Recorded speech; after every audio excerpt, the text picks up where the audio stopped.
you know, Daikatana isn't all that bad.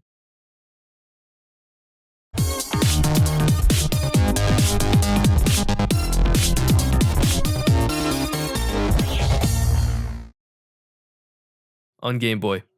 Oh yeah, didn't you know? Daikatana, the bona fide red-headed stepchild in the family tree of Doom and Wolfenstein, had a completely different version released on Game Boy Color. I know most of you probably know about Daikatana and its legacy as a colossal failure, but for a quick recap for those of you who need it, in 1996, id Software's luscious head of hair, known by the name of John Romero, left the company to fulfill his lifelong dream of abandoning success and jumping from company to company making shovelware titles for the next 2 decades. It was in 96 that he co-founded Ion Storm, most notable for its release of the smash hit Deus Ex, and most notorious for its release of Daikatana, a game that would allegedly make you John Romero's bitch. This was a real ad put in real gaming magazines. That may be hard to swallow, but I trust you can suck it down. The game was hyped up beyond belief, cause, you know, it's from the guy who worked on Doom, Quake, and Wolfenstein. And not the nerd one either. The heavy metal nerd one. I mean, how could it not be awesome?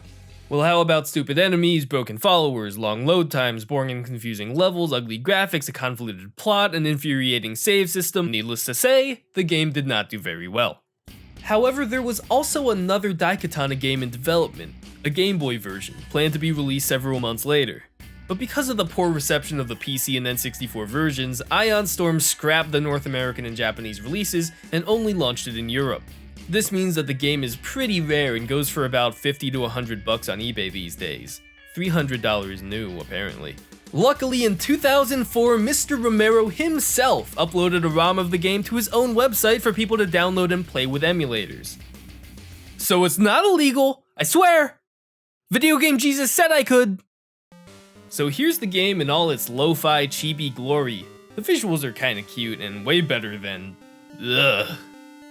The game follows the same basic story as the first-person shooter version. In it, you play as the hero... Miyamoto, samurai trainer of future Japan!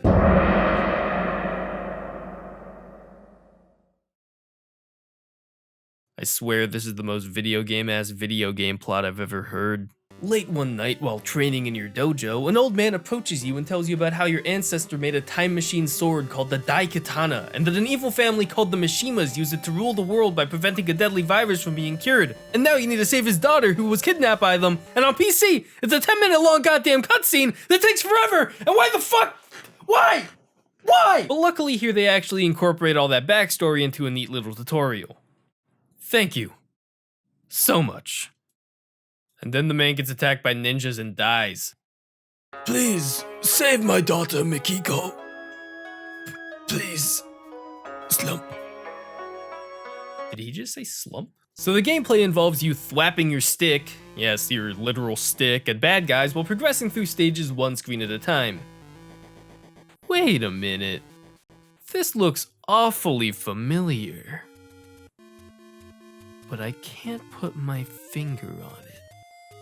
Yep, for whatever reason, Romero himself decreed that the Game Boy version should be in the style of top-down Zelda games, citing Link's Awakening as an example. That's right, a genuine Zelda ripoff. But as it turns out, they actually did a decent job of creating a slimmed-down, more linear Zelda-style game. You explore dungeons, you solve puzzles, you collect items to help you with those puzzles, you fight bosses that reward you by increasing your health and making you stronger. And if for some reason you're still skeptical that this is actually a Zelda ripoff and didn't just use it for inspiration,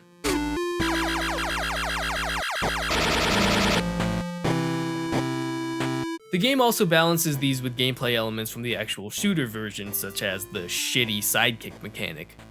It was bad. No way, Jose! But instead of giving you a dumbass partner for you to escort, Daikatana on Game Boy has it so that, after you meet your merry band of Power Rangers, it will at times make it mandatory to switch to another character, be it Mikiko Ebihara or Superfly Johnson. Hey man, watch where you going! But there's seemingly no benefit to playing as someone else.